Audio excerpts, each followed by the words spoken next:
Lob City no more. The Clippers trading Blake Griffin. He is headed to the D, along with Bryce Johnson and Willie Reed for Avery Bradley, Tobias Harris, Bobo, a protected 2018 first-round draft pick, and a 2019 second-round draft pick. Sources telling our Adrian Wojnarowski the Clippers will continue to discuss dealing DeAndre Jordan and Lou Williams. Stephen A., what does this trade say about one Blake Griffin?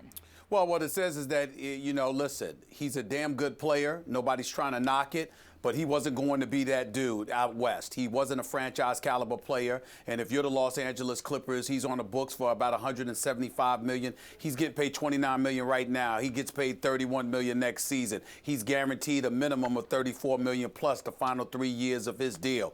And for what? To get you to the second round at best and then go home? And that's when you had CP3 and DeAndre Jordan. CP3 is gone. DeAndre Jordan is planning on leaving this summer unless they trade him sooner than that. So if you're the Clippers franchise, that you're moving in an entirely different direction. You're not going to be better than Golden State. You're not going to be better than San Antonio. You're not going to be better than the Houston Rockets at the very least. So with those three teams standing in your way, your best shot at a successful season is getting to the semifinals of the Western Conference, which is something they've done before. They have never, as a franchise, been to the conference finals and obviously never in NBA finals. So why am I going to give this guy all of that money out west to get me to places that I've been before and it's not amounting to anything? Out east, he's better suited for that. They recognize that. And Tobias Harris, Avery Bradley, these are brothers that can play. It gives you more able bodies, a bit more depth. And even though they're not closers they're not a star caliber player the way that Blake Griffin is, that star caliber didn't get you anywhere. This, on the other hand, puts you in a position to have able bodies, to produce, to be respectable, but devoid of expectations because you don't have somebody in your books you're giving about $175 million to. Blake Griffin recognizes that, even though I'm quite sure he's not happy about going from L.A. to Detroit. The Clippers definitely were going this direction. Jerry West made that very, very clear. Anybody that knows Jerry West, he's made that very, very clear, even though he's the consultant. He made that very, very clear from the time that he's walked through the door. But Doc Rivers and Jerry West and all of those guys don't have any problem with it. They believe they made the right move.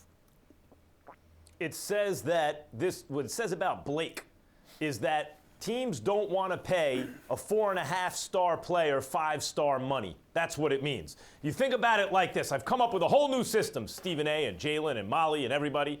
5 stars, that's an MVP caliber player. 4, that's an all-star. 3, that's a starter. 2 stars is a rotation player, and 1 star, a replacement level guy. A guy you can find a guy in the G League who can do more or less what he can do. He's just right there on the bubble. Blake Griffin is paid max dollars. Now, he's injury prone, we know that. But he's also not really quite a 5-star player. The way the game has changed, you got to be able to shoot the 3 better, quicker, and more efficiently than he does.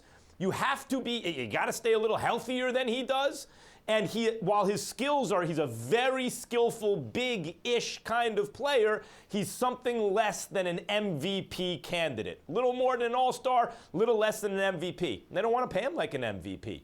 It also says that Jerry West is recognizing this. Doc Rivers is a great coach. He's a bad GM. He's a bad GM. He's not, great coach, Hall of Fame coach, not a good GM.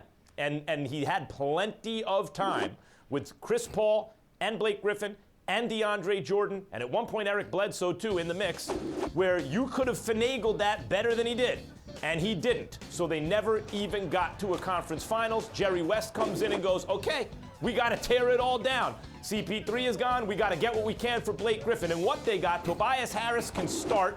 That's a 3-star guy, can start at 2 different forward positions. Avery Bradley is between 3 and 4, right? And he'll be a free agent, but in the meantime, you can see what you got. Boban can play.